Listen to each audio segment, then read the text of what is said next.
Hey guys, and welcome back to the Tutorial Millennial channel. In this video I'm going to be showing you guys how you can adjust clips on TikTok. So like you can trim it to make your video shorter.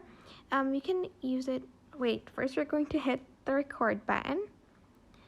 You can just hit the record button, but I'm just going to upload a clip from my gallery, so press upload.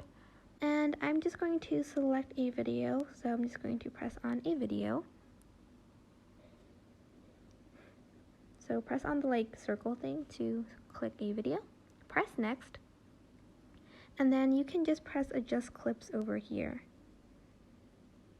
And here you can trim by dragging the red part, the red box, either from the left side or from the right side to crop out.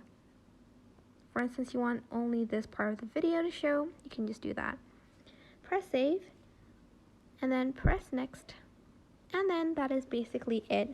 I hope this tutorial was helpful for you guys. Don't forget to like, comment, share, and also subscribe to this channel if you haven't done that. If you have any questions, just leave it in the comment section down below and I will try my best to answer them all. Thank you so much for watching. Bye!